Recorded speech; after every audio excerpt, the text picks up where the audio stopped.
with my personal life from Nate Shot and my professional gaming years. I actually was thinking it was going to be pretty successful just from the start. I felt like we were just kind of ahead of the game with that $10 million and was just like, let's go, let's hit the ground running. It's like you walk through a door and you're just in with all the rest of like really good professional kids. It was a lot of networking, funny enough. Trying to get kids like who you knew were better than your teammates to sketch on their team. What do those conversations look like? Trying to convince somebody to leave their team to come to yours. Your boy is dog shit. I've got the screenshots of when we scrimmed you. Yeah. What the fuck are you doing? Come play over here. A moment, though, that was big for the gaming community was you going 1v1 versus FaZe Banks. Yeah, I got fucking ambushed, bro. He did sniping, I did professional Call of Duty. It's completely different form, completely different guns. Making all the excuses, Nate Shot. I got set up, bro. I wanted to create a brand that didn't feel like creator merchandise. Let's create something that doesn't look like gaming, that doesn't feel like gaming. If you saw somebody walking down the street, you wouldn't think this is a gaming organization. But if you did see somebody, it's like, oh shit, if you know, you know. It was a big part of our revenue for the first couple years. I mean, we were doing in like an hour over $1.5 million on like 5-6 different drops of the year. I'm just trying to be the biggest spotlight for the brand as I possibly can. Because I think with my success comes the company's success. I'm bringing these people along for the ride. And that was the original thesis of the business.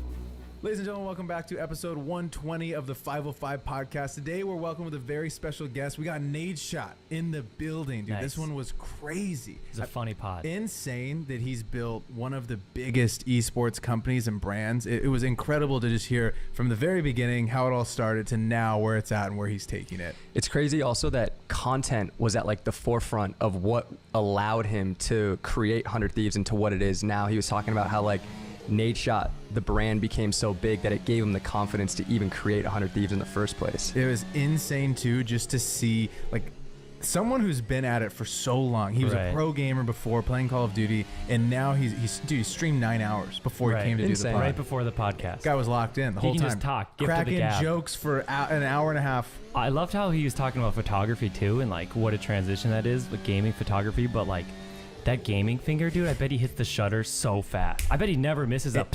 Instantaneous. So fast. I think if you're a creator, you're a gamer, you're anyone in the space that's interested in content creation, I think you can get something from this episode and take it and to put it in the work that you're doing. What's also crazy is we've never had anyone on the podcast who's raised money for their company in multiple rounds. So to hear his mindset business-wise and how that all played out was pretty crazy. It was amazing. Okay, now 50% of you guys still not subscribed. So if you're new, hit the subscribe button, dude. Let's get into the Nate Shot episode. Come on, give me the one-handed crack, Matt. Let's go. Right off the rib? Right off the rib. All right, whoa. Yeah, okay. He's nailing it. You're scaring me. Oh shit, dude, that was pretty fucking. All right, solid. put it down. You bopped the dent out. Now that was good stuff because the dent really does dock you. I'm gonna give you a 6'4", baby. Welcome to the show. I think you got boned. I feel like that was high. Bro, the dent happened after I opened No, but see, it's gotta be like that. So, was a really good one. See how it doesn't have any dents? I want a fucking replay. Here, we're gonna put that to a vote because I feel like I just got scammed. So I'm all about.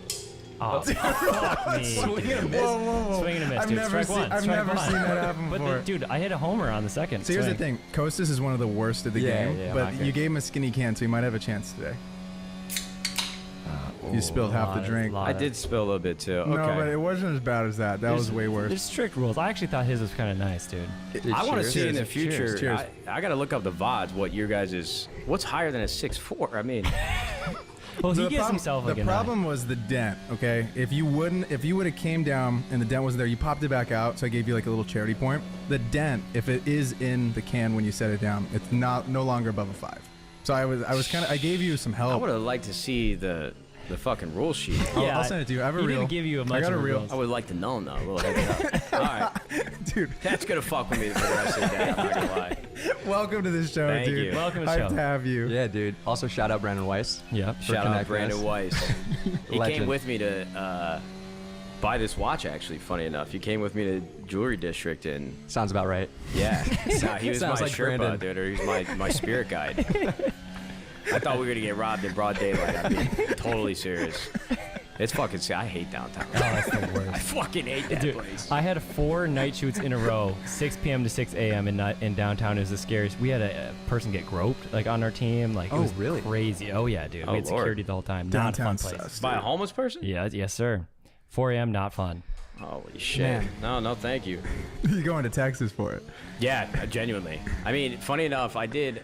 What you guys know, Adam 22? What's his podcast called? Oh yeah. No jumper. No Jumper. I did No Jumper like 6, 7, 8 years ago when he was first getting. He just started first doing episodes with like YouTubers and creators, and I didn't realize. And you guys are gonna think I'm bougie. I'm not trying to sound bougie. This is certainly a first world problem, like champagne problems. But he didn't tell me his studio was like a block away from Skid Row. Oh. And if I would have known that, I would have Ubered, because when I got down there, I was in a G-Wagon, and I had to find a parking place, and there was absolutely fucking nothing. Dude, I thought that car was going to... I would come back to it No with the wheels. wheels gone. Yep. I Or was just gone. tweaking, brother. Tweaking. Great episode, though. Yeah. I think I've seen his other podcast, but I don't remember. Is that the same guy I'm thinking of? Yeah, it's the same guy. I've seen those for sure. You locked in. I haven't seen any in you. Mine doesn't with have a you. paywall. You can see it. Meet James. James has worked late every night for as long as he can remember. Why? Well, Matt, something we all really, really admire about you is like what you've been able to build with 100 Thieves. But before you built 100 Thieves, you were crushing it with another org as a pro gamer. So we really want to know, like, why did you decide to start your own company? I never really intended to start my own company, to be honest with you. Like, I came out to LA, left Optic, quit playing games competitively just because I was making so much money. And with less work, less stress. I didn't have to rely on like my teammates, good days, bad days, just making videos on the internet and streaming. So it was really more of like a business decision than anything. And then kind of had not a falling out with Optic. It was just at that time, I felt like there was so much upside that I was missing out on in terms of, and I had just quit competing, and then like 3-4 years ago, I was still like working at McDonald's and dropped out of community college. So just kill it. Like, I got to make money, and it doesn't matter how I get it. And so I moved to LA, left Optic, and then just was kind of burnt out from YouTube already within a couple years. You guys do this podcast episode consistently. Like, I applaud you, because 160 something episodes, like, I was uploading every single day on YouTube to 2 channels, 3 videos a day, and it just fucking burned me out. And so when my buddy brought up the idea of starting my own organization, because he worked for a venture fund that was looking to invest in esports, and he used to be a fan of mine when he was younger, so he thought of me, built a deck, we pitched it to Dan Gilbert, and a couple months later we had $10 million investment in our seed series. So it sort of just happened. It was like an escape for me. I got to try something different and turn over every stone just in case like YouTube isn't for me full time. Let me see what I can do from a business perspective. So Is your partner who you're talking about John Robinson? that's my former partner. So I think he's working at EA now. I'm talking about a guy named Blake Robbins. Okay. Yeah, he works in venture. He's a really smart guy. Like, I would recommend a follow on Twitter. He's probably one of the most successful and youngest like tech investors. He literally is I think his bio says something corny, but it makes sense. He's like, oh fuck, something on the edges of the internet. That might dock some points for Blake, but I promise you, this guy's electric. He's like this kid that just sits in his fucking basement. He's got a beautiful family now, but he sits in his basement and he just looks up weird companies that are doing things differently in tech. It sounds like snake oil, but he's worked for like the biggest funds. He was like, for anybody that's familiar with Benchmark, they're one of like the most successful venture funds in the world. And he worked there for 2 years. He's the best. So you get a business partner he was immediately in. You're like, yo, let's partner in on this, or was it kind of like a slower? So he helped me broker like the investment with Dan Gilbert, and his fund that he was working for at the time, Ludlow. They were part of that $10 million seed series, and then he was on the board. And he introduced me to John Robinson, who's my former business partner, who's not with the company anymore. And we set it out there back in 2017, right off the rip. We barely knew each other. Wow. Damn, dude. So Yeah. you get all this money from funding. Did it scare you at all to go from, we don't have any money, now we have millions of dollars, and we have these expectations to hold up, to Dan and to other people in this fund? Like, what was that like? Honestly, I don't think I fully grasped like what was happening, because it all went so quickly. I mean, I don't mean to sound like the village idiot, but the gravitas of $10 million, that wasn't daunting to me. I wasn't worried about it because that was actually kind of like a small check that was written in esports at the time, which is insane to think about. And I already had a brand that was so strong with my personal life from Nate Shot and my professional gaming years. I actually was thinking it was going to be pretty successful just from the start. Like, we would obviously catch up to some of these legacy brands that have been around for over a decade just from my pre-existing audience alone. Right. Because, you know, there's different types of fandom, I think, in the world of creators, especially now. It's like wildly different. All the demographics are vastly different. But back then, if you were like a hardcore professional player and you had a successful career, like, people would follow you while you do anything. So I felt like we were just kind of ahead of the game with that $10 million, and was just like, let's go, let's hit the ground running and make up some time. Do you remember what the first hires were? Oh, that you brought on? What were they? The first hire, and to be clear, John Robinson handled a lot of the initial hiring. You know, I was obviously a part of all the interviews because it was like 2 employees, but the biggest thing that I think I helped with, had an impact on, were our content hires. So we hired a CFO, his name's Jason Tan. He's still with the company, still our CFO. He's a great guy, came over from Riot. Then we hired basically like a head of content at the time. It was some kid named Gabriel Rees, and he used to work for Team Liquid. And he still works at the company to this day. I think he's made a bigger impact on the company creatively than I have. The guy just understands the internet so well. And if you go back and watch our first few videos, you'd understand why. Brought over another content guy named Logan Dotson, who was working at FaZe at the time, to help with Gabe editing. They worked at Team Liquid together. And then my buddy Jackson Dahl, who was working in Venture at the same time as well. Julia Wu, who was, I think, working at CLG. She was like our head of social. So I remember like probably the first like 10 to 15, 20 employees. Wow. It also sounds like you got crazy retention. Like, they just stay there. It's got to be a good sign for something Yes and you're no. doing, right? Yeah, 100%. I mean, that's the cool thing about esports. You know, it's got pros and cons, but for a lot of people that work in esports, you kind of stay there for the rest of your career. And that's not always the case, but because they found the thing that they genuinely love. You guys know how it is. Like, right. At the end of the day, something's going to feel like a job. It doesn't matter how much you fucking love it. It's going to feel like a job. But I think they just felt, and were obviously, such a big part of 100 Thieves' success. It's like hard to walk away from that. I mean, you were also doing something different than what I saw when I went back on your YouTube way down to the very beginning days. You started to vlog.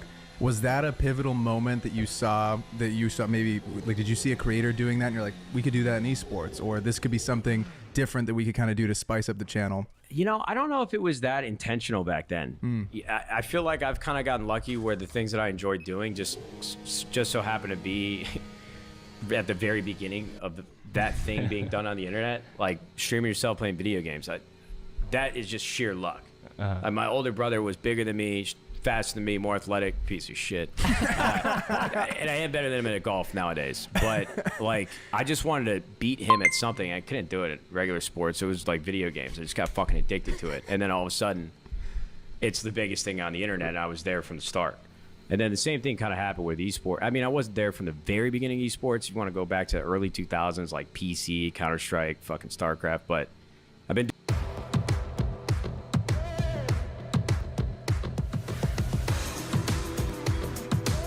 doing it my whole life, basically. In that moment when you're like, okay, I'm going to get better at my brother at video games. Yeah. And then you're like, I'm awesome at video games. And then how do you like, I should make money, people should pay me because I'm so good? Like, I feel like there's a lot of people that think they're good at video games, like friends of mine, but like, there's no way in their head they're thinking like, I should go pro. You know, like, how do you make that jump? Yeah, man. Again, bro, kind of like the timing of it all. Yeah. There wasn't as much competition. I mean, there's still kids that some of the best in the game. Some of them that I teamed with are still playing to this day. Right. But it was just one of those things where there was no money for professional play. I mean, the tournaments that you would go to at the very beginning, you were competing online for a couple $100. And then one time a year they'd have a LAN that was like a $50,000 grand prize, which was fucking insane. And then all of a sudden in the early 2010s, there was a tournament that was called COD XP. Call of Duty was dropping Modern Warfare 3, the original, for the first time. And they wanted to use COD XP to market the event. So they had a huge tournament with $1 million prize pool, and our team coincidentally just ended up winning that use that money. And then that's what Optic at that time was known for. Oh. They didn't have a competitive team. They were just a bunch of YouTubers that were kind of like the Harlem Globetrotters of Call of Duty. Like, they didn't compete, but they did really cool shit, and it looked awesome. And Oh, funny. so that right there was kind of like the moment where prize money started increasing. Ad revenue was possible on YouTube. Like, people were finally being able to monetize their channels. All the MCNs started popping up. Machinima, full screen, all this shit. And that's when like the gold rush really started. What made you want to go all in with Call of Duty as opposed to another game? I was just better at it. Like, I played Halo 2, was kind of too young to compete. Gears of War 1 was actually my first event in 2007 in Chicago. We were one match away from placing pro. I tell the story a lot, but we literally got knocked out by a kid that was like 8 years old, and his name was Gringo Jr. and he was and he was in a wheelchair. No. Yeah. And he kicked your ass. No, I went last round, last map. I was 14, but Yes. even then, that's still not a good excuse. Curb stomping him and stuff. Doesn't feel quite right. That kid was slamming our shit. And then Call of Duty came out, and I just gravitated to where I was just better at it. Yeah. So, again, just right place, right time. I'm starting to think I just got really lucky. I kind of know that, but... And then you just like enter yourself into a COD tournament because you're like, I'm fucking great at this. Kind of. It's hard to explain. It's kind of like... I don't know, AAA baseball. You know, there's like not a farm system, but there's like a website that everybody would play on. And then you would just make teams, go on the forums, like recruit kids. And then as you got better, you would meet better players. And then all of a sudden you kind of like, it's like you walk through a door and you're just in with all the rest of the like really good professional kids. It's kind of like, it was a lot of networking, funny enough. Trying to get kids like who you knew were better than your teammates to sketch on their team. Like, there was no rules. There was no contract. So if there was a reality show that tracked, like, competitive Call of Duty from the jump, I swear to God, it'd be as big as Jersey Shore, real-world road rules. And so These kids, we were fucking lunatics, bro. what do those conversations look like? Trying to convince somebody to leave their team to come to yours? Your boy is dog shit. I've got the screenshots of when we scrimmed you. Yeah. What the fuck are you doing? Come play over here. Dude, that's so funny. Yeah. I used to make trailers. Like, I used to work in my first ad agency. We had Call of Duty as an account. I used to make like trailers. Okay. And we launched like CDL and stuff, but they didn't have a lot of like You would make the trailers for the games? no, not the trailers. Well, actually, we would cut those up. What was the name of the company? Space 150. It's like they do like social stuff. Okay, fuck. I had a buddy that made trailers for Call of Duty. I was wondering if you worked there. He might have. We actually, we'll get into it later. But Sorry to cut you off. we had to do. I had to like cut stuff, like hype videos, and you would be like Scump yelling like, "I'm the best at the game!" Like Yeah, stuff he like did that shit. Dude, it was so I couldn't fun. do that shit. It was so funny how hyped everyone would get. But I'm like, this is crazy. I didn't know anything Yeah. about this world, and these guys are fucking nuts. Like, Yeah. fun to edit. Honestly, it's not a question. I just was excited. Yeah, it's about kind of it. like the WWE. Yeah. It's like none of the beef that the kids and players had was like orchestrated. But since we were all just, we were just fighting to win because you couldn't really make that much money back then. So if you didn't like somebody on their team, you truly hated them. You had nothing to lose.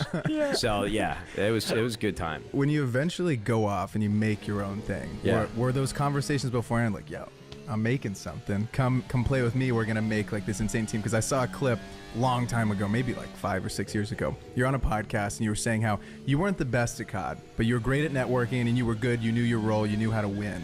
And so how do you go about and get these guys? You're like, yo, let's go dominate this space and like come play with me. Let's make our own team. Honestly, I thought it was going to be easier than it was. At that point, I thought that I had a pretty good gift of gab and could sell players on the dream that I sort of used, like the same timeline, the same blueprint. But unfortunately, a lot of players, which I think is a good thing and a bad thing, a lot of them don't care about the content. They don't care about like the size of the team or the level of pressure that would be on them playing for our team. A lot of them were really just looking for the best contract that they could find. And we spent the first couple years batching other teams, which was kind of tough because selling the dream to those players, a lot of them actually wanted to go play for established organizations that had like a winning history, you know, and it just, for the games that I wasn't a part of or knew a lot of people, like League of Legends and Counter-Strike, there wasn't anything that I could say to actually sell players, I feel like. And some of them might hear this one day and disagree with me, but I thought I would have like a better, like Derek Jeter talking to a fucking baseball player, not comparing myself to Derek Jeter for what it's worth, but I don't know. I feel like if I were a kid, I grew up watching fucking Derek Jeter. I'd want to go play for the Marlins. I know he's not doing that anymore, but it was fucking harder than I thought. We just had to pay for him. It was salary, or how did it work? Yeah, back in the day? salary. It was salary. Yeah, okay. you got to think all this venture money came into it, so the agents and the managers of these players just started fucking. All the teams too. We kind of bet each other up, which there's obviously you can't collude with another team like, hey, this is the max we're gonna pay. But since all these big checks were being written, everybody saw if your team was winning, it was like a faster track to get more sponsors, more merchandise sales. So we all bid each other up, and yeah, it was a shit show, to be honest with you. I don't know if we're starting. I love Artlist so much, dude, because I keep making a lot of stuff for myself lately. Okay. And it's just a one-stop shop. I literally go to Artlist. I'm like, oh, I need VO. Oh, done, dude. Easy. Oh, I need music. I need sound effects. Oh, I think I need stock footage. I literally have used Artlist. Like, I'm probably their user #1 right now on their charts. The Mercedes shoot that we did, not only did I had to make 2 videos, okay? Not only did I pick both of the music for each video from Artlist, I had all the sound effects. I kind of went ham on the sound design. You ate with the sound design. I Videos will. kinda turned I out will sick. say Thank you. it's actually unbelievable. Every single thing you need is on Artlist.io. Music, sound effects, stock footage, you name it. And you also get 2 months for free if you use the 505 podcast link for a year subscription down below. Let's get back in the episode. You brought up how you guys pitched Dan Gilbert's. Yeah. Did he know anything about esports? Or was it what just- is yeah, that? was it just hot at that What does time? that pitch look like? Like trying to tell him like, hey, I'm starting this thing. It's going to be massive. Did he just kind of believe you? Like, did he know anything about esports? Or like, what does that pitch look like? Well, what's great about being a billionaire and having such, and he earned it. Like he Yeah. started Rocket Mortgage from Yeah. the ground up, and so somebody with that level of responsibility, he's obviously not on the internet till 1 o'clock in the morning looking up esports and checking forums like we used to. But he's got a great team of folks that it's like a family office, their entire job is to, how do we grow this wealth? And looking for savvy investments is probably the best way to, hit a jackpot and have like the next Facebook on your hands. I'm not saying esports is that, but that's what you see a lot of these family offices do that have high net worths. And so one of the guys that work for him, Blake Robbins, he grew up on the internet, same thing, watching Call of Duty. And esports at that time was like seen as this opportunity to own the Lakers before they were the Lakers. Like, let's get into the NBA, the NFL, the MLB. In like the fucking early 1900s, we're going to be rich. I know baseball goes that far, but basketball, that's like 50, 60, something like that. I don't know. Close enough. I digress. So that was like their entire goal. Like, he was definitely aware, he was privy to what was going on in the space just because other of his colleagues were investing as well. But Dan Gilbert's a really smart guy. As soon as he started paying attention, he actually had some great advice for us early on in the company, and the people that work for him to this day are still on the board. So I feel very lucky that was like our founding partner, because he's shown us nothing but respect and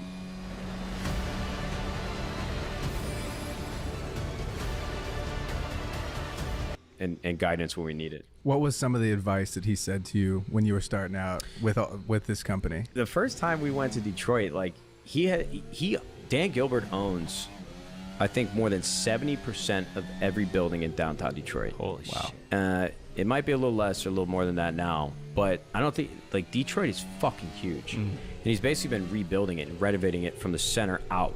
And so that's where the Rocket Mortgage and like StockX headquarters are. And we went there with like the first iteration of our company, probably like 10, 15, 20 people with our League of Legends team, because Rocket Mortgage is one of our partners. And we toured the offices, and then we got to sit with Dan Gilbert in his boardroom.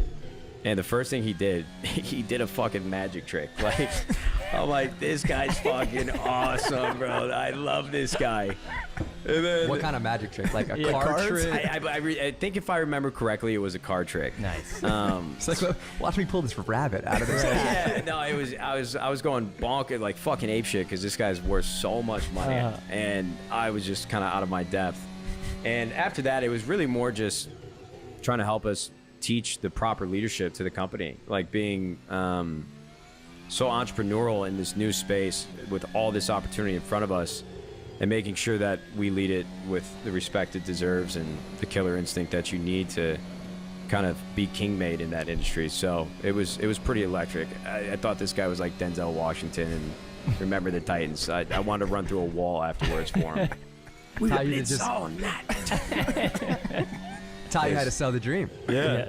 Deadass. Smart guy, man. I also guess, going back to my original question, like 10 million to him is probably a drop in the bucket.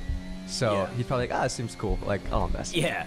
Being rich is awesome. It's fucking, I mean, it wasn't entirely like his capital was deployed a bunch across like 2 or 3 different of the venture funds that actually invested. So it's honestly like he didn't even really need to hedge his bet. Like it was so free. It's so easy for him. Is that still there right now with these funds, or have they kind of moved on to AI and other different things? Yeah, I mean, look, I think venture, there's some things I don't like about venture, and it's certainly just the attitude. I think everybody in venture, like, you feel it outwardly, where it's like they're running these Twitter threads and they say the most obvious shit. And they're over here trying to be like Gary Vee. I'm like, all right, no disrespect to, I mean, you know who you are. But, but they do jump from trend to trend. And I agree. I don't think that esports would be a great investment right now, especially in this economic climate. But yeah, they're on to AI, fucking crypto, trying to just find the next big thing. And AI is much more and vastly more interesting, I'd say, than esports right now. When you first get the idea to start your own apparel, I know it started with like merch for just like Nate Shot merch, right? Yeah. Okay. Yeah. And then we make a brand, we make 100 Thieves. Uh-huh. During that time period, did you know, like, hey, we're getting insane sales on my stuff. If we make a brand out of this that people can feel a part of, we know it's going to start to grow. And was that a big portion of the company money at that time to pay these different people that you're bringing on? It was an apparel company before, like you said, before we actually brought on an investment for the esports portion of 100 Thieves. I was just doing it with like a 3PL, and we were selling hoodies and windbreakers just because I wanted to create a brand that didn't feel like creator merchandise, which that would be hard. I mean, it wouldn't be hard. It'd be easier to do now just because there's so many creators that have very specific looks. But back then, there was probably like 100 individuals that were selling merch for just their brand, whether it was in gaming or in beauty and fashion or just vlogging. And it all just felt so like, I wouldn't wear this to fucking school. You know what I mean? So it was just that idea, like, let's create something that doesn't look like gaming, that doesn't feel like gaming. And if you saw somebody walking down the street, you wouldn't think this is a gaming organization. But if you did see somebody, it's like, oh shit, if you know, you know. So that was the entire idea behind it. And yeah, it was a big part of our revenue for the first couple of years. I mean, we were doing in like an hour, like over $1.5 million, like on like 5-6 different drops of the year. Damn. So the money was really, really good. That's fun, huh? Did you ever see like Yeah, it was fucking yeah, awesome. that's Yeah. insane. Did you ever see or notice like a dip one quarter, and then what may have been the reason for that though? Like, I feel like a lot of creators, you know, I was talking to someone the other day that has like a 6-figure a month like clothing company, but they're trying to get to like 7. Or what did you feel like was one of the reasons why it might have dipped off, and what did you guys do to kind of bring it back up? I think just say oversaturated. You know, now that the internet expanded in every direction, there's so many different ways to spend your money with so many different brands. And when 100 Thieves was fresh and new in the esports space, there was just a lot of hype behind it. Everybody, since we were like the first team to have apparel that people actually wanted to wear, everybody just wanted to be a part of it because we were seeding it to the right people. They were posting about it because they were actually genuinely excited about it. But after a while, you know, like 3, 4, 5 years, and you've made like your 1,000th hoodie, there's only so many different ways to, you know, deliver a unique experience to the customer base. So I think the biggest issue is expanding beyond the current customers that we have, which isn't impossible, but it's actually pretty difficult to, you know, get a new kid who really doesn't follow professional gaming, or maybe even the creators that we had a part of 100 Thieves, and like get them interested, even if the clothes looked good, but you were in this situation where you didn't know what it was. So if I'm like an 18-year-old kid thinking, I see this on an Instagram ad, I'm like, I love the way it looks, but like, what the fuck is it? And then I click into it and I see it's a gaming team, you're probably not like, this ain't the hype shit anymore. You know what I mean? Yeah. I think it's just kind of natural fatigue. But that's why, you know, we really started focusing on like the functionality of the apparel, like the quality of the apparel, which we did from the jump, but really intricate cut and sews that would really separate itself. So I think just trying to innovate and not being too married to what worked in the past, and don't be afraid to take a risk in the future. Like, people don't know what they want until they give them. And that sounds cliche, but if you keep just fucking repeating everything that was successful for you, like you're just run yourself into a wall. Yeah, dude. And you're gonna be sick of making it. Nobody's gonna be buying it. You gotta kind of reinvent yourself every now and again. Was that part of the reason for this creator class? Like we're buddies with Lo. We had Lo on the pod. Fuck yeah, I love Lo. last Yeah, year. good So guy. you guys have these people that are like Lo. Lo's not a professional gamer, but he's an insane streamer. Yeah. He makes insane content. And you have a group I saw on your website. You have this creator class. Was that part of the idea for expansion and kind of getting into different niches outside of gaming? Yeah, I would say so. I mean, I think nowadays it's a little tougher to extract value from people's audiences and bring it back to 100 Thieves. You know, there's really, you can't take shortcuts with building genuine fandom in any demographic, in any industry. Like, it has to happen naturally. And so I think bringing on a group of newer creators that were a little smaller in size and hungry for what's to come and the opportunity to come, I think that was like a nice defibrillator for just the creator class in 100 Thieves. Because when you have folks, like, if you look at FaZe right now, they're doing really, really well. The videos, the click farming, the clips, they're everywhere on the internet. Those are 5 guys that actually, and I don't know what they were doing before FaZe Clan, but now they all live in a house together. I'm so fucking done with these creator houses. I'm not saying that's what we should do, but they all genuinely like collaborate almost every single day on their streams and on their videos. Whereas 100 Thieves, like we have, it's kind of like the Avengers, where you have a superhero in this one place and you might see them together with the other Avengers like on YouTube, but they're not doing and spending time from day to day. So it's harder to kind of sell that. So I think in the future, like we're probably not going to be adding that many more creators until there's like real intention behind it, and if it's necessary. Like I kind of want to get back to 100 Thieves feeling a little bit more, not reserved or closed off, but we need to continue to like build our legacy rather than like just trying to bring on new people, hoping that it just looks and feels different. We need to look within. You kind of like build up and not like out as much. Yeah. Need a detox from your chatty roommate? Plan your getaways with AI assistance. Find your perfect somewhere with AI assistance. That's a great fucking holy shit. Come on, dude. You ever stop like not know what to say on a stream? I always think that I just had to sneak this in. Like 'cause when you stream, you talk the whole time. It seems like. Do you ever just like I got Dude, nothing? yeah. You're doing 13-hour fucking stream. Like how do you know what to just say? did 9 hours. no, you way. didn't today. Yeah, 9 hours. Today. Yeah. And you just 5 a.m. and you Bro's just got keep stamina. talking. You got 5 a.m., 5 a.m. brother. And then you're talking on a podcast for an hour and a half. That's why you got to find bits. Like I'm lucky enough to where I don't really have to worry about what somebody thinks of me on the internet, and I used to be like really, really well put together, brand safe, brand friendly. Bro, I just default to like making dick jokes. Like the running bit is that I have ED. Sure. Bo Buck, the Yeah. flaccid cock. I mean the cowboy. I'm sorry. I just say the most heinous shit. That's really all it is, man. Yeah. Like, as long as you're not a dickhead and you got some self-awareness, you can sit there and talk about whatever you want. Right. Do they give you stuff in the stream, or do you even pay attention to that and you're just playing the game and just Oh, talk I'm talking to the chat all day. all day? Yeah. Sometimes I ignore them if they piss me off, like talking like backseat gaming, telling me like, "Yo, you should have swung that round. I mean, go fuck yourself." Like you get them to send you their tracker. Let's see your rank before you tell me how to play. That's what I'll do too. Is like you just start picking on kids, like, say some dumb shit, not like without it has to be solicited. You know, I'm not gonna just fucking randomly talk shit select to a this kid. guy. But Right. these kids say some stupid fucking things. I'm sure. And it's just like I'm like, oh, let's fucking go. Let's ride. So that fills time. You give them tips. You have like a go-to Call of Duty tip to make someone better. Yeah. Look Yeah? at your mini map. Everything Oh. Call of Duty, like 80% of the things that you should be looking at are on your mini map. Bang. That's how you learn spawns. Chase is trying to really get better. Dude, after I played Warzone in like quarantine. That's about it. Oh, But, fuck. God, Jason and I was so involved, dude. Weird So time to get into it. Yeah, So- wild so time to weird. get into it. It's fast. I was terrible, and then my brother and I would just like camp together, and we'd say 1, 2. We'd sitting next to each other in a basement. With claymores and shit? Yeah, and we Oh, just we go brother, no, you're the we had devil. real guns. We had real guns. No, we had I real get guns. that, but you probably had a fucking No, we C4 wouldn't. too. We'd sit there and we go 1, 2, 3, and then we both started shooting the guy at the same because we were bad, but we just wanted to win. That's all we cared about. So we were just rats, like absolute rats. We got some dubs. Good for you, man. No, I get it. Like, if I didn't really play that much, Yeah. that'd be a fun way to play. I just wanted like to fuck with win. kids, but Brother, we would be teabagging you. I'm sure.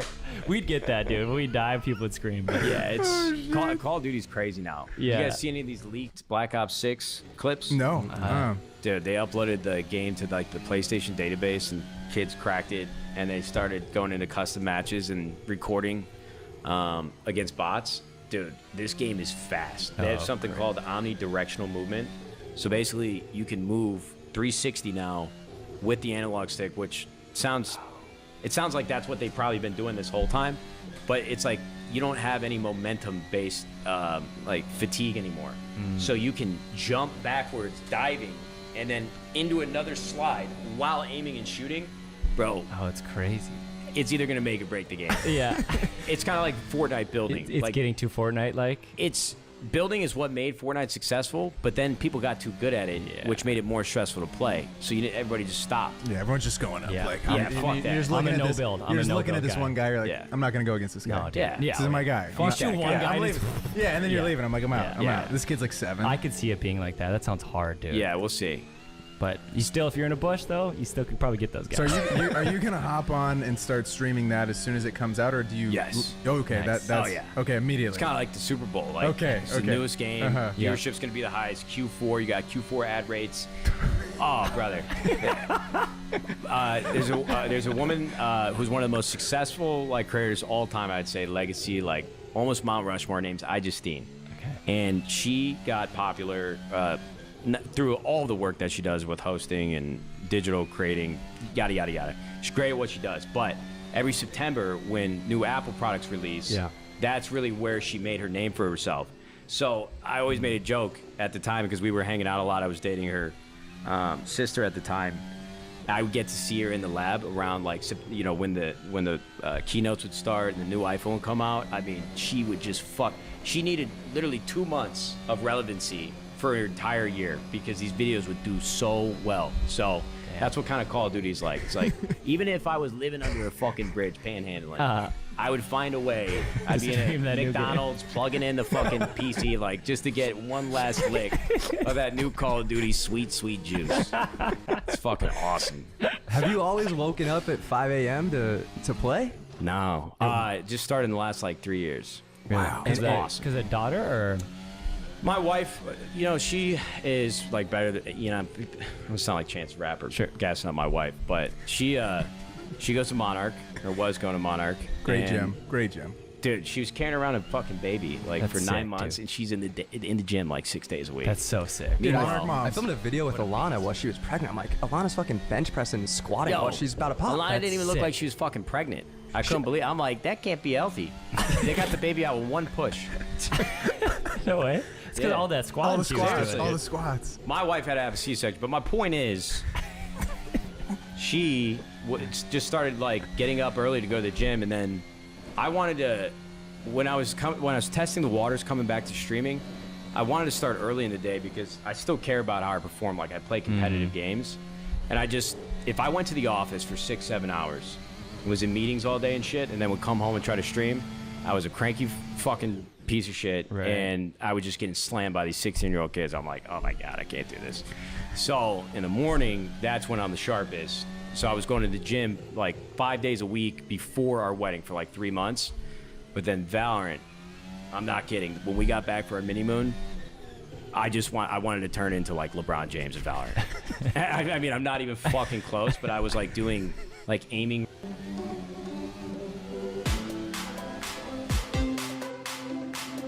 Routines for like 5 to 7 a.m. Okay, so this is what I was gonna ask. So that's like training? How do you practice to get better at the video game? Are you strategically doing certain I'm not a big gamer, so I'm not 100% sure. Are you practicing certain moves and playing with certain players on your team? Like, how do you get better besides just playing more?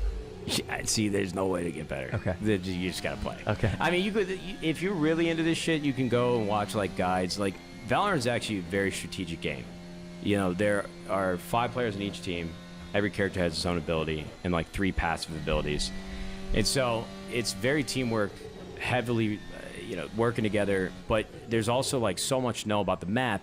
And then you look up at the leaderboard what agents they're playing, and it's a lot of like strategy around what you're going to do before the round, what weapons you're going to buy, and you can get really deep. There's many layers behind how you play and how you get the other team to dump all their util, and then you go hit the other side, you ran a fake, yada, yada, yada. But there's actually, funny enough, for people that play keyboard mouse that play Valorant, there is like an aim community. And they don't actually like play the games. They just want to have like the highest scores with these aiming simulators. And it's actually insane. They think they're like samurais. It's fucking nuts. And I'm not entirely convinced it actually works. I still do it in hopes that my muscle memory gets better, but I'm telling you, I actually don't think aim training is a real thing. So do you think that guy in the Olympics that was just no gear? That motherfucker's disgusting. Yeah, I love that guy. And then his cap That's is the like, coolest fucking love dude. this He dude. said he's a natural shooter. Yeah, he just natural. walks up, no stuff. Yeah. Gets Hand the, in the pocket, Gets the dude. bronze. That's So a pretty sick. controversial take, too, so you guys should TikTok that. Not to it. tell you what to do, but that one is, I think aim training could be bullshit, Okay. but I'm still going to do it. Have you played against that 8-year-old kid in the wheelchair again? No. Is he- I think his dad came into my chat one day, I forget, a couple of years ago. I've told the story probably like 10 times, so. It's sick. That kid's probably like, yeah, I beat Nate shot when I was 8 years old. He Like, beat he's my got teammates. that. He Yeah, beat my yeah, sure, right, Yeah, it wasn't him. Well, I mean, could be my fault. You have like a tournament like little routine that you'd get your mind right for Fucking those. sugar-free Red Bull. Yep. Try not to fucking piss myself on stage. Was it crazy being on stage? Like, wake it harder or? No, it was crazy for Yeah. sure, but you're in like, you have soundproof headphones on, so Mm. if you can lock in with your teammates, it wasn't that bad. Nah, man, just make sure to get as much piss out of my bladder as Yeah, possible, sure. because when I'm nervous, I pee a lot. I'm a nervous peer. I do the same thing, Yeah. dude. Yeah. I have pee anxiety for sure. Yeah, God, right before the big moments, dude. I take Yeah. like four pisses before like the pods every Yeah. time. Yeah, yeah. Every single time. I feel like I'm fucking 80 Right. years old, bro. Incontinence and shit. It's the caffeine too, dude. See, I do yeah, I do 2 of the yerba mates every day, Right. and that's a problem. The yerba mates, Yeah, those too. things made me kind of tweak. I have really strange dreams when I drink those yerba mates from Whole Foods. Really? I stopped drinking them. Yeah, shit you not. I ripped 2 a day. I ripped 2 right before this. Like the what was the best flavor? It was like I like orange personally, but I like the zero. Now I'm doing the zero sugar thing. You know, the caffeine might be causing the ED too. yeah. I'm not gonna quit though.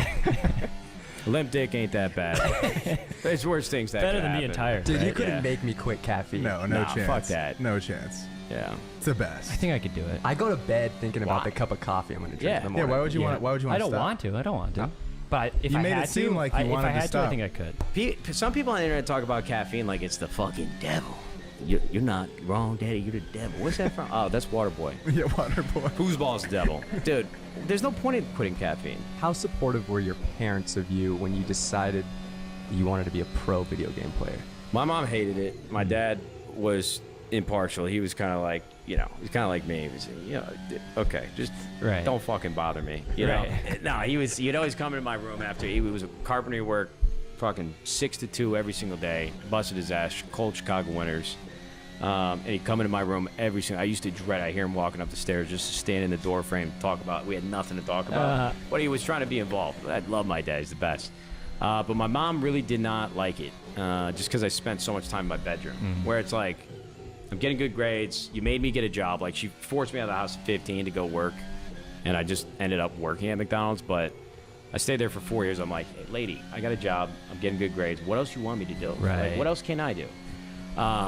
But I think it was because she just was afraid of me getting reclusive and not having like a normal social life. But I don't know. She hated it. She fucking hated it. Did you turn once you started making money? Now, unfortunately, she decided to die. Oh, I'm sorry Yeah, about that. That bitch. No, just kidding. It's insane. No, I say a lot of mom jokes on the street. It's good. I think she would have thought it was funny.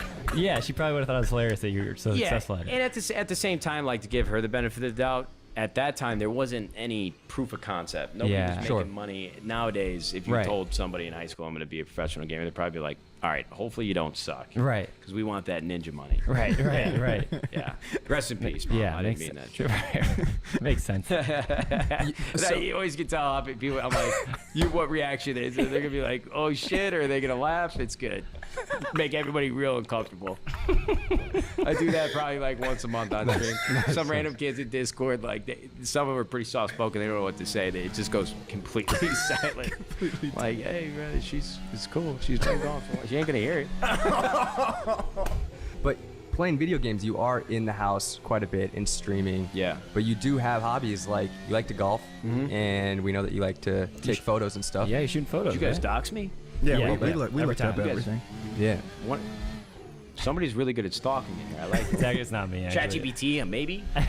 No, they can't. They can't go Yeah. search your Instagram or anything, which is ridiculous. Because ChatGPT can? No, I should be able to paste the link from someone's Instagram, but it can't scour the internet yet. None of them can. It's probably a good thing. They're kind of scouring. It's weird. Yeah, it You know is what I weird. mean? You can't just like paste someone's YouTube and be like, tell us about them. Well, they just found out. I can't remember if it was ChatGPT or it was NVIDIA. Their AI, their saw internal emails this. leaked. They were going scraping like popular YouTubers like MKBHD, Yeah. downloading their entire video history and then putting Using it it to in there. learn. Yeah, Wow. exactly. It should that's so definitely smart. that should be illegal. Yeah, that should Yeah. be illegal. But But I I- don't fucking know though. Like, what are? But I guess then it's like public information. It's weird. Where do you draw the line? Yeah, You know? we're fucked. Like, there's no way to get a grasp back on this. Sorry, go ahead.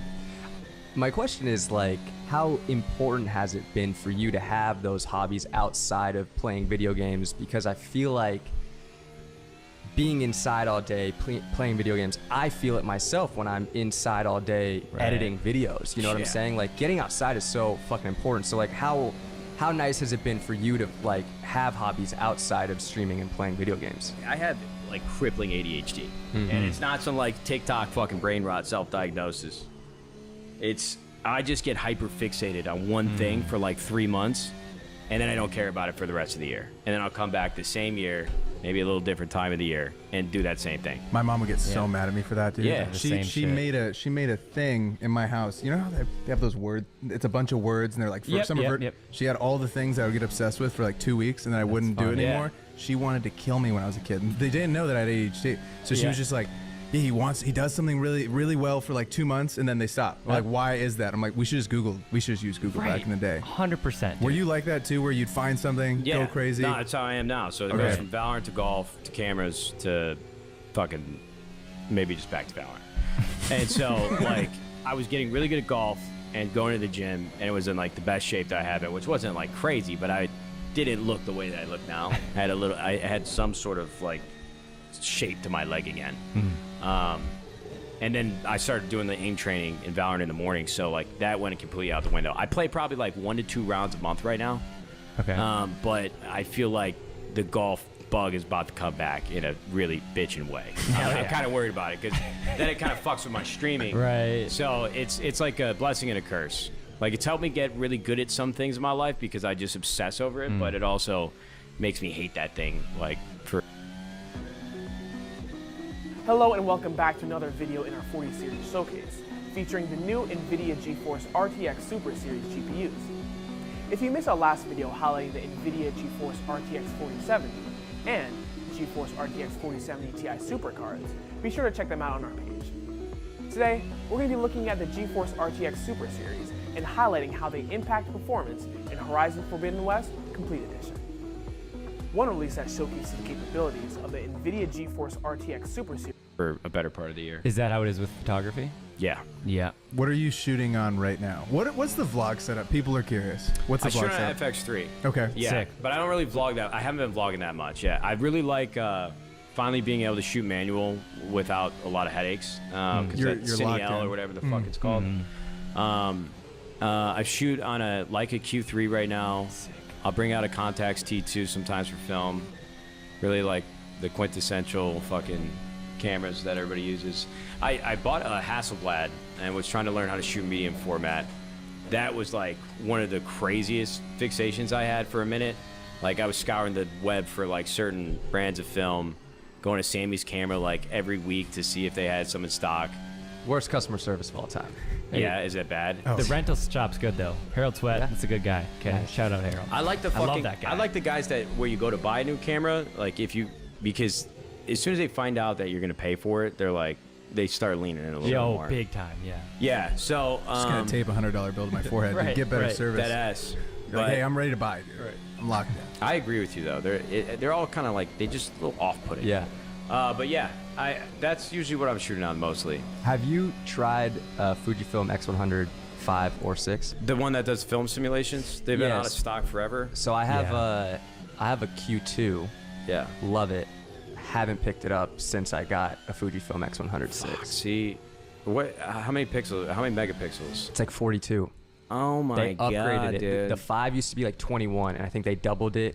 Has built-in ND, like IBIS for Does it- filming. does it It's have- fucking money. Bro, I bought one for my buddy as a gift for him because I'm like, dude, I don't need this. Like I shoot on my Q2, but I've always been curious. I have mine here. You can take a look at it after. I'm a snob when it comes to like He's a brand camera. whore is what Yeah, he's trying to I'm say. a brand whore. Big Yeah. time. And so Me too. I'm right there with before I got the Q2, I was like, do I get the Fujifilm or do I go Leica? And I was like, I want a fucking Leica. you. Yeah. And then it's great, and when it hits, it fucking Looks there's- cooler there's strapped no, to you, the There's no Leica. better. Definitely. There's no yeah. better camera. People are gonna talk to you about it. Yeah, They're not yeah. saying anything about that Fuji. But- You can bring it around like it's a Yeah. purse almost, like Caleb Williams. it's like a Birkin, dude. It's Yeah. like Oh yeah. Yeah. The Caleb's with Birkin. Oh Come on my now. god. Is he Hard rocking Knocks. Birkins? Yeah, Yeah, dude, he had oh, a yeah, Birkin yeah. in the coaches And meeting, and Twitter that's funny. Twitter Yeah. has picked it up like crazy. Bunch of Republicans saw it, which hey, I'm on your side. They were just like, he's carrying around a purse, and then everybody was just fucking talking shit to these guys. Like, Yeah. it's not a fucking purse. Right. Yeah. Yeah, I got to try it out. Long story short is I got to try it out. All But I'll I say, should not buy another camera though. all I'll say is that not to. I prefer the Fujifilm over the Leica. It's the most fun I've ever had using a camera. And if it's something where it's like you pick it up every now and then, like I think it's worth looking in. I just have a photo from Monterey that I took when my wife and I were touring wedding venues that was so like overexposed, and just the composition of the photo was fucking terrible. But since the megapixels were so high, I think it's like 60. Yeah. I was able to crop in, and it's probably one of my favorite photos I've ever taken. So, Sick. look, I'm not hanging wall art. I mean, my wife has for me, but I don't blow anything up where I actually think you need that level of detail. But I feel comfortable knowing I have it. But 42 Totally. is Yeah. great. 42 is fucking insane. Yeah. You're gonna put it. See, you're gonna fuck me up with this shit. Yeah, dude. I'm watching Instagram reels last night of like fucking how to give it this cinematic look, and I'm like, dude, I can't watch this. It's like heroin to me. Yeah. I'm gonna end up on Skid Row, bro. But it's gonna be Sammy's You have a cameras. ton of looking for- cameras. He's got like 10 on the ground. He's like, pick your Selling 'em. poison. You can rent them. It's not good.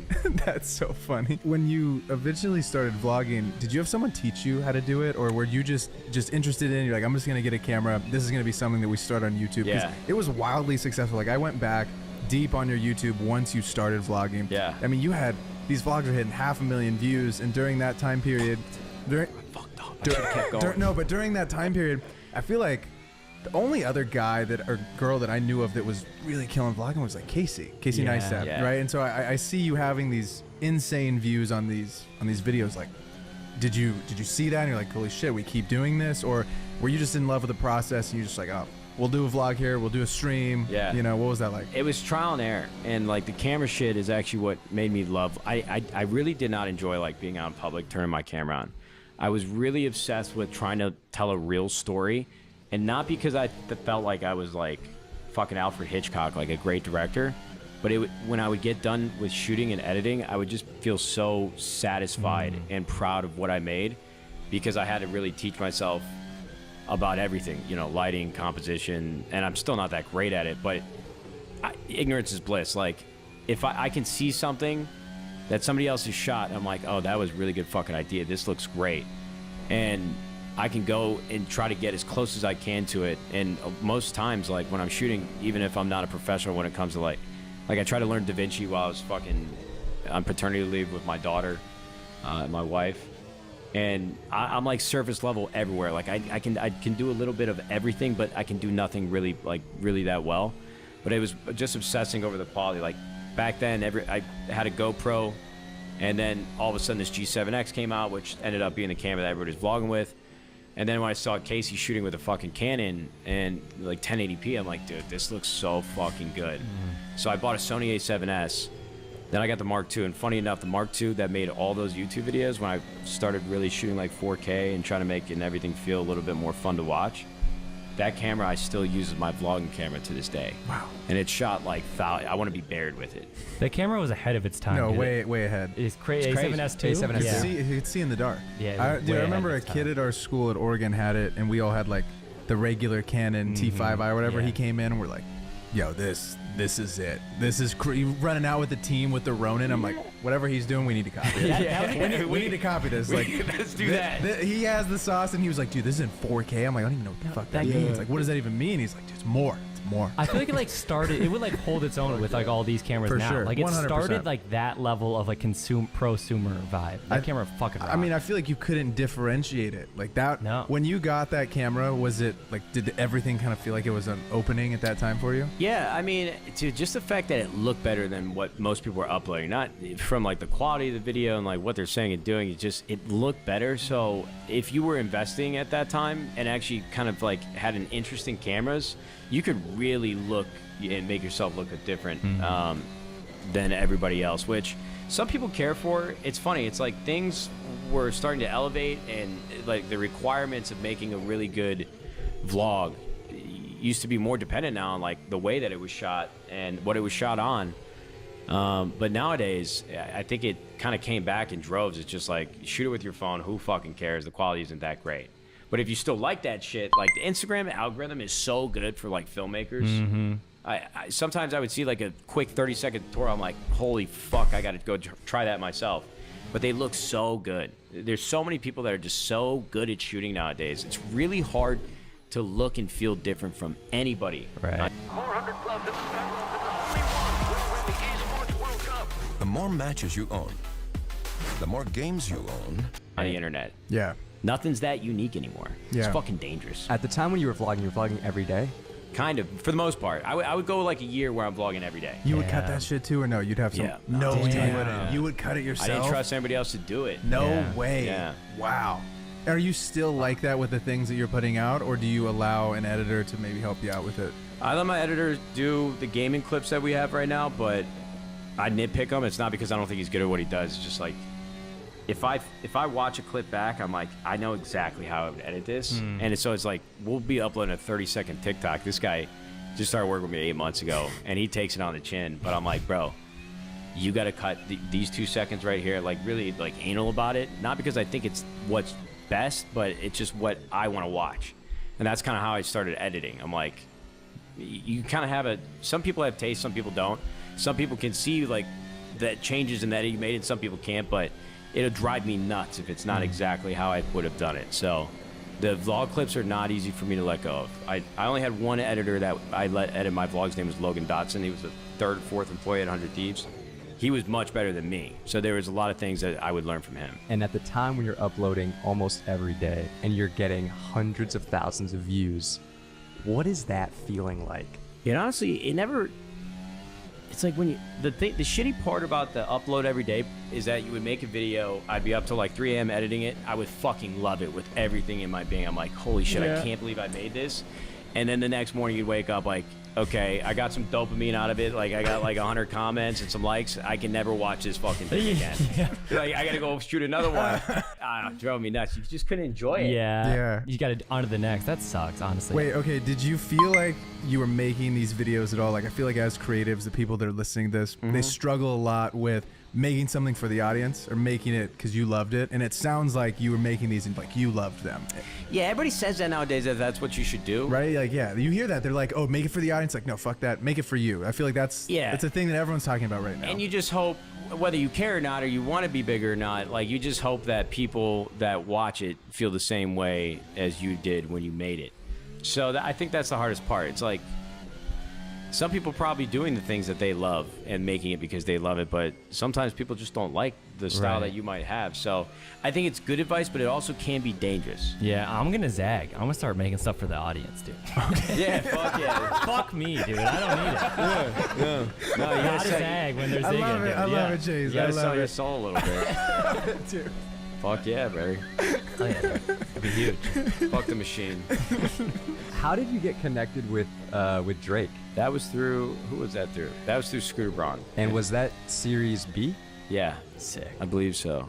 And as a company, how do you know when it's time to raise more money? Like after you've raised a Series A, how Yeah. do you know when it's time to go Series B? Well, at that time, the money that we were raising, pretty much historically for the entirety of 100 Thieves, we were raising money because we wanted to reinvest back in the business. Like we were proving our model, and we just needed more money to scale faster, which I think was dangerous for us. At that time, the markets were great. Everybody's writing a check. They didn't really care about how much money you were losing or burning every single month. They want to know how much were you making in profit. And so everything started just going up and up and up. So you know that you're ready to raise if, well, one, if your burn and is just too extensive and you're going to run out of money, you got to raise. Normally that's a down round. But if you have like a genuine conviction around what will take this company to the next level, but it just needs like a capital injection to get it there, that's normally when you start raising again and drumming up interest. It's like, it's a grueling process of like 6 to 12 months, sometimes 18, from like start to finish. And you got to be really smart about the decisions you make and the different levers that are in that seats here, or in that round of funding, because it affects everything, like all the employees, their ownership and equity in the company, the board members, the past investors or the early investors. So it's certainly not something that I could have ever done on my own. And thank God my partner at the time, John Robinson, had come from ventures, so he was very acclimated to the environment. But it's not easy to do. And in that first year, did you meet expectations? Did you surpass expectations of what you had for 100 Thieves? For what I had from like a financial perspective, or how did you gauge success? Was it from a financial perspective, or were you just like the culture, like we have a pulse on it? Listen, these big merchandise drops were fucking crazy. Like I never in my wildest dreams thought we would do like a 1.75 in an apparel drop. I think we did 2 at one point for one of them. The No Camping collection back from like 2018. That's funny, dude. I should get one of those. I still have all the product from it just sitting in my closet. I loved it so much. But that became kind of like vlogging. No bullshit. It's where you had the successful apparel drop. You did them like 4, 5, 6 times a year, and it was like, holy shit, I can't believe we're doing this. But then if you invest in your apparel and you try to grow the team, you're trying to do more collaborations, you're trying to do more drops, all of a sudden you're like going through the P&L for the next year and all the forecasts, you're like, we can double revenue in our apparel, no problem. So then you do more drops, and it doesn't turn into like, this was a massive success, I can't believe we sold this much product. It was like, you need to sell this much product for this to even be happy about this drop. And so if we didn't sell out, that was like, holy fuck, this sucks. But in reality, we just sold like 1.2 million, but we're not happy because we didn't get to like the 1.5, and now we got that product sitting in the warehouses. It just becomes like this terrible expectation when you try to grow too fast of like what means success in the future. But the way that I measured success in the early days, 100 Thieves, just like what did people think of the brand, like in the very nuanced communities that like I had respect for, like the people that were like the sharpest mind. I don't know, that sounds way too fucking cliche. I just like my peers, what the fuck did they actually think about 100 Thieves? Like, what is this other guy who's my boy, makes a creator, he's a creator as well, did he actually repost this shit from this apparel drop? Did he really love it? Because after a while, it's like all of a sudden you're sending too much apparel, and it's like you gotta ask him to post about it. I'm like, fuck, dude, we lost the flame and like the lightning in the bottle. So that was always the one metrics of success I had, because if people fucked with it, we were gonna figure out how to make money.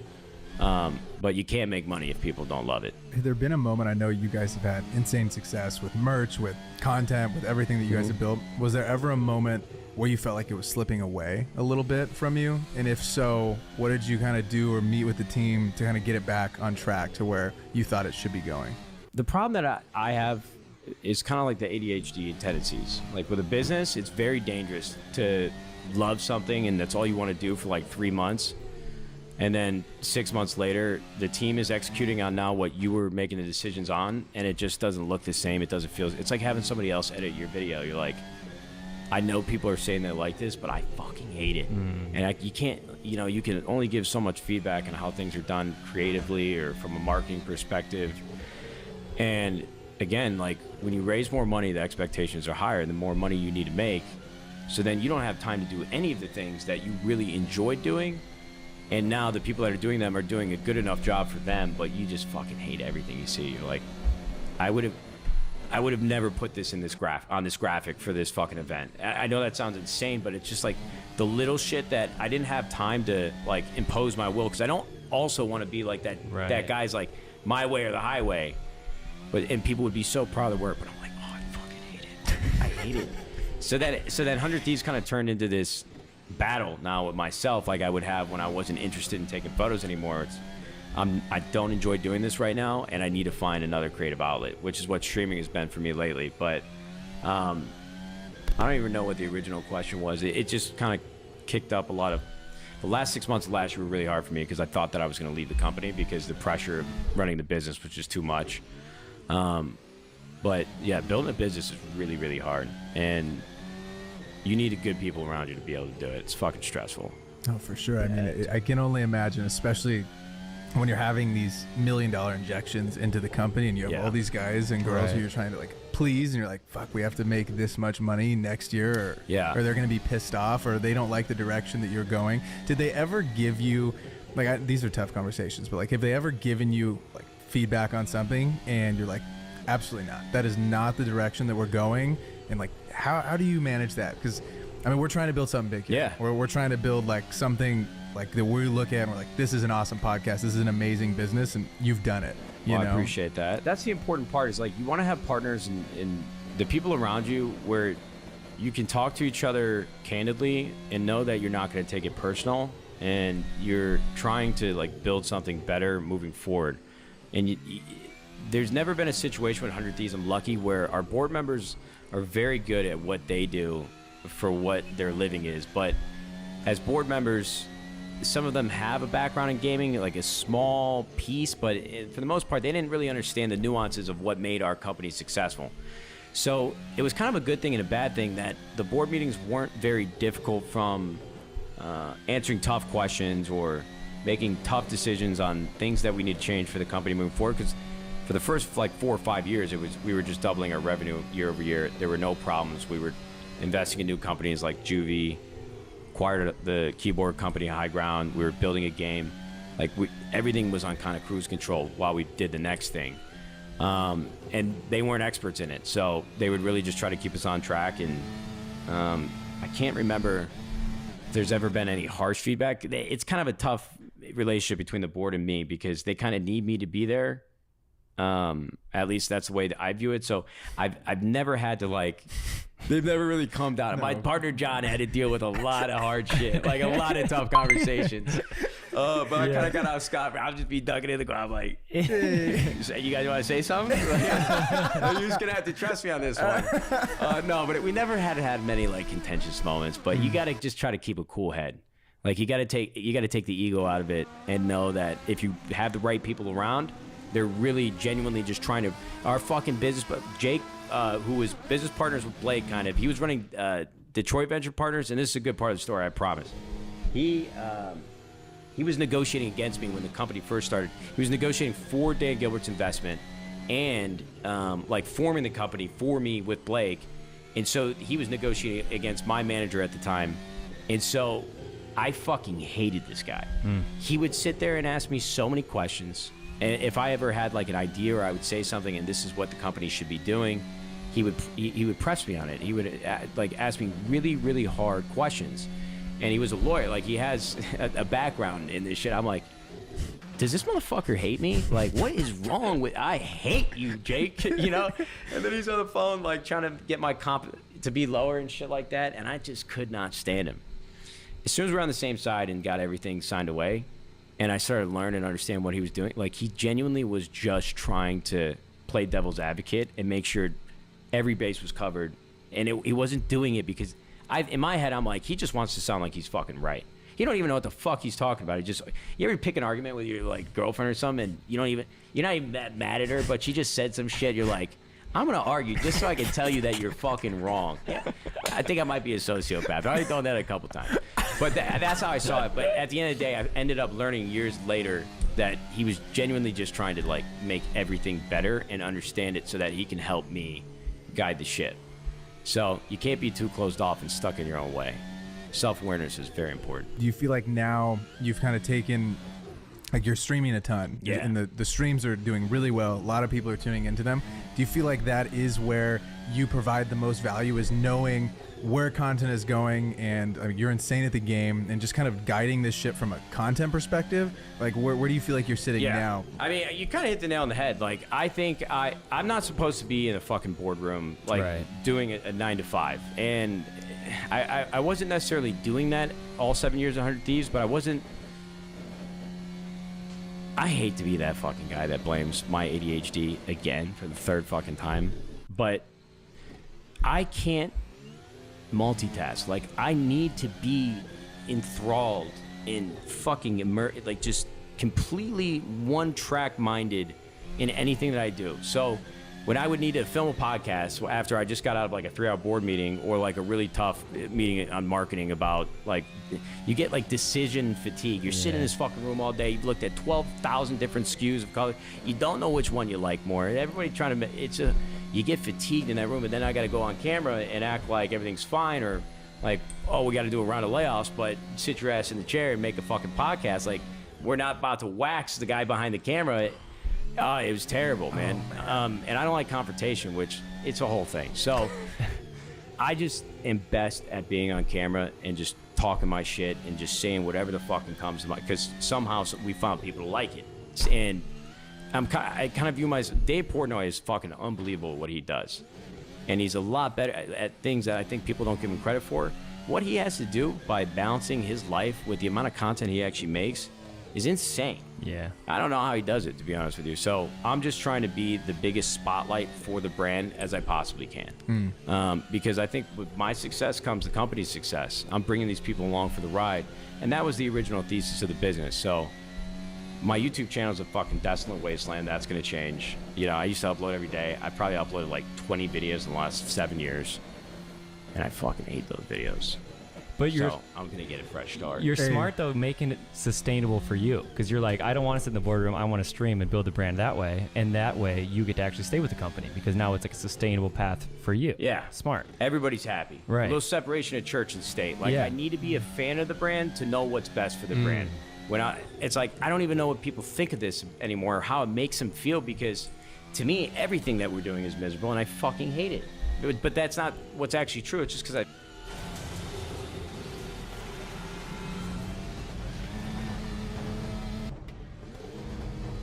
started to resent it for how it made me feel burnt out. Definitely.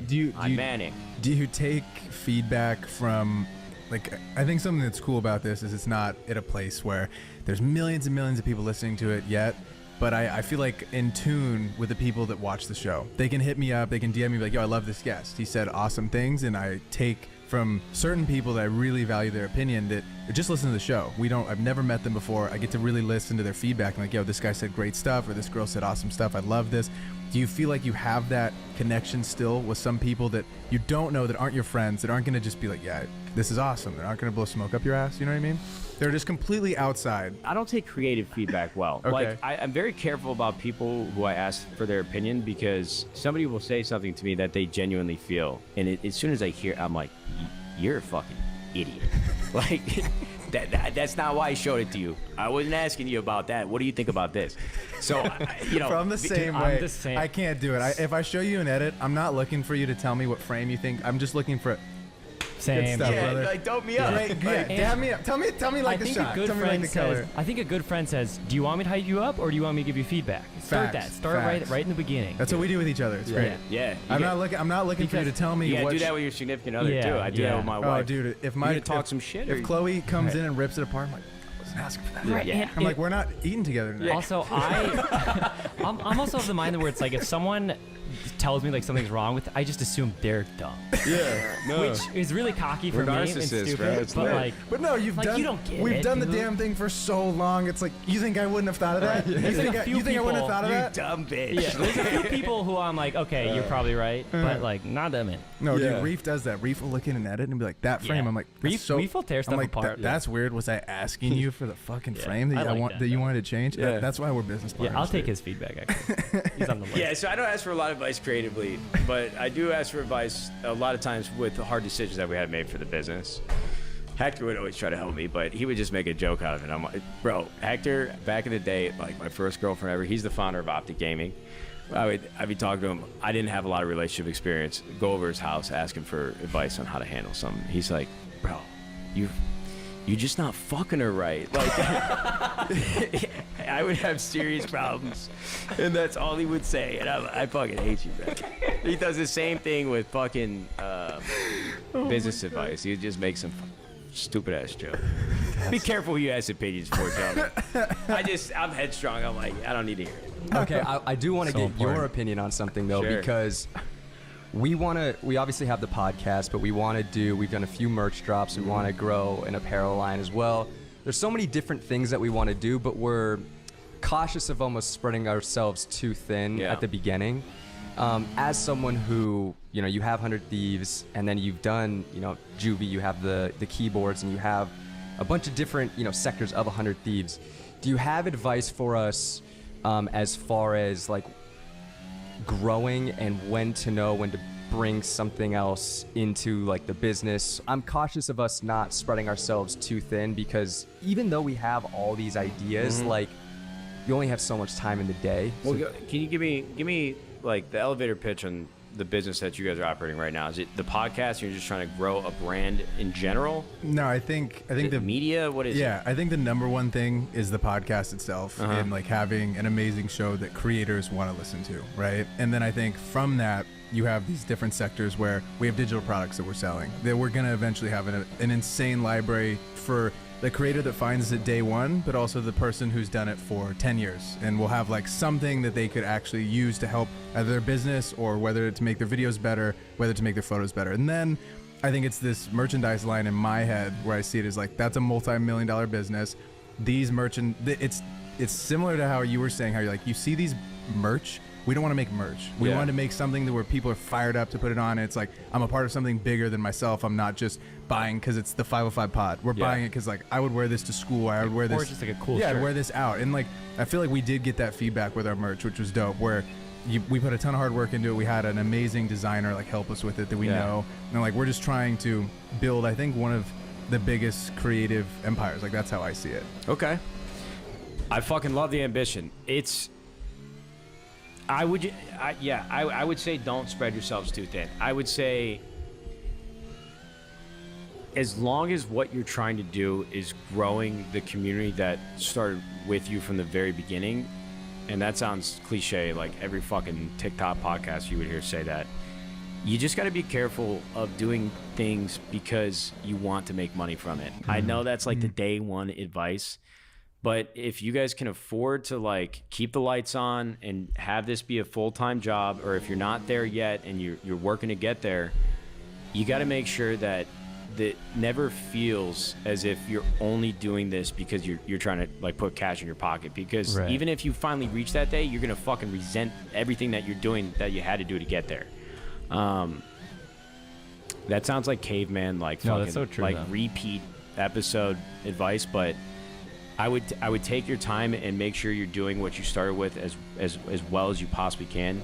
And if you are feeling too spread thin, or like the core of what you started is starting to be affected because everybody else is off doing something different, I think taking on too many things at one time is very dangerous if you're already doing what you do very well. And again, that sounds adversarial to what I'm saying, but No, I think you're right. I mean, we're just trying to build a great show. At the end of the day, if we have a great show, Yeah. it's going to keep growing. yeah, Right. and if the And we show keep- is really a success like Yeah. you want it to be, Yeah. these new opportunities, business will grow from it just naturally, so Yeah. easily. I think reaching like critical mass with the core show is the most important thing, but Right. That's just my perspective. I think you're right, and like we're trying to keep that community at the forefront. Like we have a Discord and we ask them things. What do you think about this? What are your thoughts on this? Like even with colors and shit that we're trying out. We're like, yeah, what do you think about this? And they give us feedback, and it's great. Do you feel like as you've grown, I mean, you've millions on all these different platforms. How have you tried to like cultivate that community? Because I know at a point it's like so big. The Pandora's box is open. There's fucking millions of people here. You can't take feedback from a million different people, but or even like respond to all your DMs. Yeah, you can't respond to all your DMs at a point. Like it just gets to that point. You know, you have this big group of people now that's not just 10 people that are on your stream. Yeah, bro, that's kind of tough, man. I'm gonna sound kind of like a dick when I say this. I genuinely don't mean it. I've always tried to keep an arm's length away from getting like close with any of my community, just because I feel like in the past it's like seeped into my mind. Like I would be making decisions because I already know how these people would respond to it. So then it started to make me doubt like how I actually felt about something that I was doing on stream or in this video. Or I had to really, I keep things as separated as possible, so I never feel like I'm doing something without conviction. And that's not one size fits all. Like there's a few like people in my stream that I talk to a lot, or I'll even DM them for even creative stuff regarding like 100T. Like, what do you think about this? Because I just feel like they're tapped in, but at the same time, like I'm more like a radio host, and you don't really call in and talk to me. I just sit here and just fucking yap, and I try not to. I sound like a piece of shit, but I don't like to get too close with anybody. You know. That's fair. Yeah, I think that's actually pretty. Huh?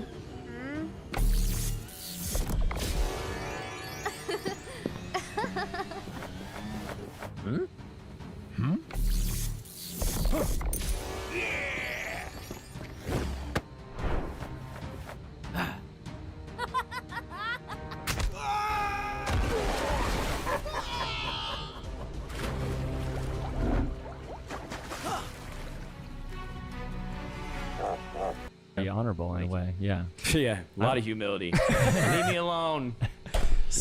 A moment though that was big for the community as a whole, the gaming community, was you going 1v1 versus FaZe Banks. Yeah, oh yeah. So turn up. Man, what did that moment mean for the community? Like, I feel like that sent like waves through the gaming community. I heard about it, and I'm not even a huge gamer. Yeah, I got fucking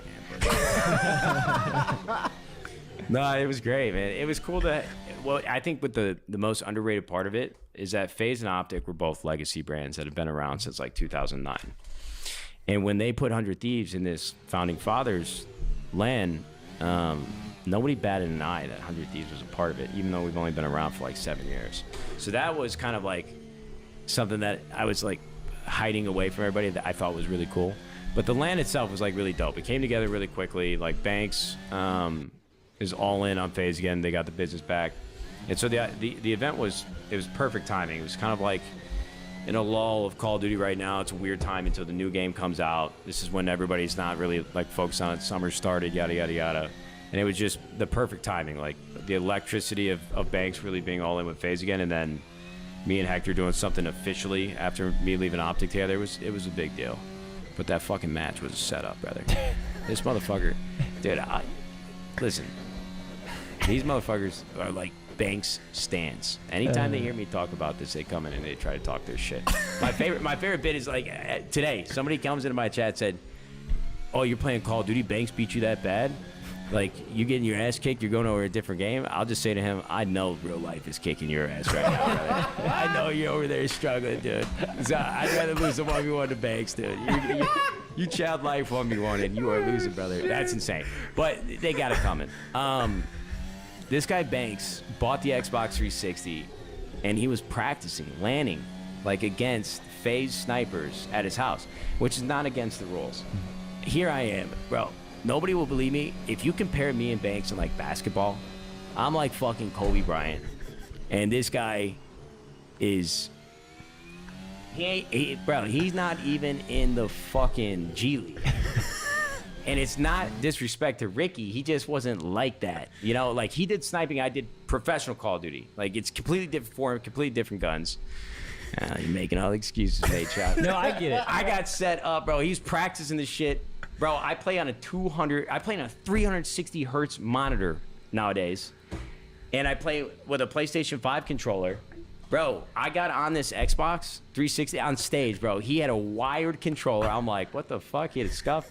I found out he had been practicing for the last like week, 7 days.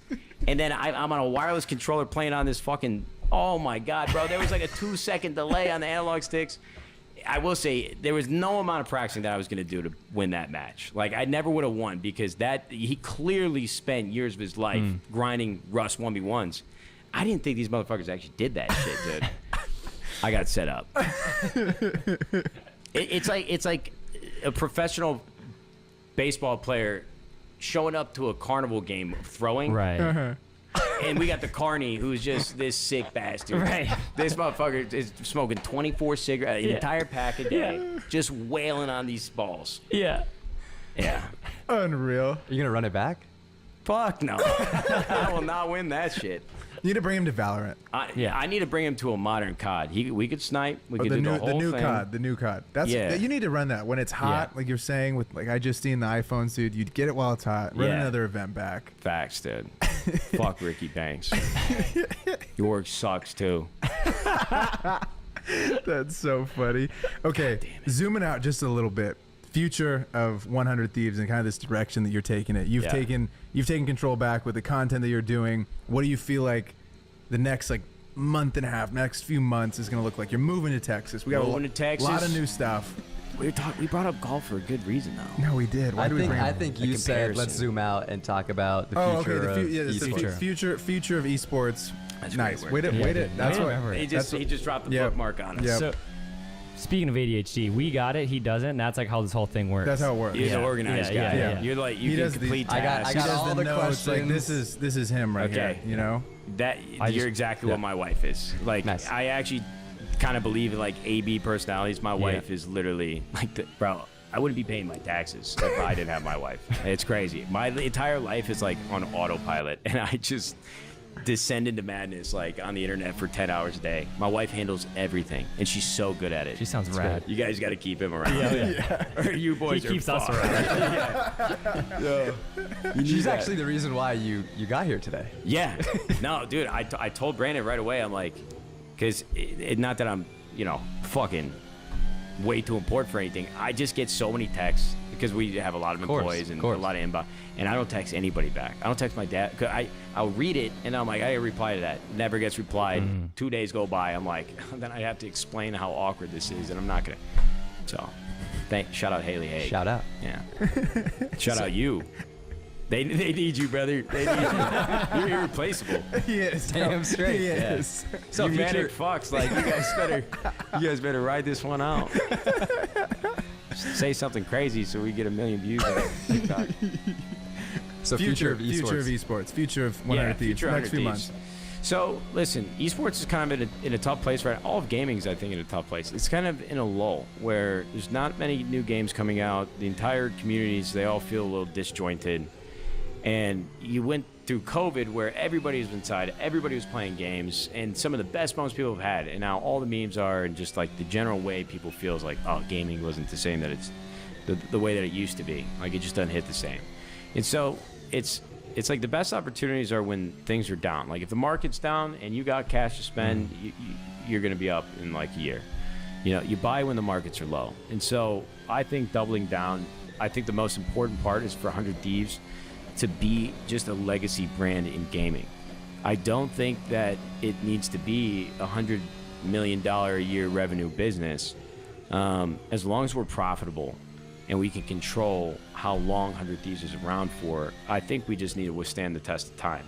Because I do believe gaming will continue to grow. And I do believe that competitive gaming will continue to grow. That's the beautiful part, which can be a good thing and a bad thing, but there's always going to be another Minecraft, another Fortnite, another Valorant. And I also think too, which could be like somebody thinking I'm fucking on psilocybin over here, I think the barrier of entry with esports is kind of tough because if you don't watch these games and you don't play them, you don't understand them, if somebody asks you to watch this esports tournament, you'd be like, I don't know what the fuck's going on. Like you can turn on a game of basketball and figure out what's happening. I think with AI and virtual reality, augmented reality, the viewership experience for esports is going to actually be better. And, you still have to solve that barrier of entry part. Like, that's why Rocket League is great, because it's like 2 cars, 2 nets, you get it. But I think we just need to stick around. Get to the company, profitability. We're in a good place of doing that. It's attainable in the very near future, and just control our own destiny and just stick around, Hell yeah. Like, there's highs and lows of the NBA. There's highs and lows of the NFL. I'm not saying that it'll ever be like a multi-billion-dollar franchise, but if we love the brand, we need to preserve it, and we need to preserve it through good decision-making and staying relevant in the ways that we're proud of, not because we need to make cash. 100%. Yeah. Dude, I appreciate you so much for coming on. You got another one? The last one? Our last question? That's what I was going with. Yeah, Yeah, go for okay. I got one more for you. Okay, what would your advice be to your 18-year-old self before you go back, before you start 100 Thieves, take on this journey? What would that be? Honestly, man, I'm like my harshest critic, and it drives me insane. Again, double-edged sword, and it's good and bad. I don't think I'd be here in the position that I'm in if I wasn't so manic about the things and the decisions that I'm making, and thinking about things so deeply.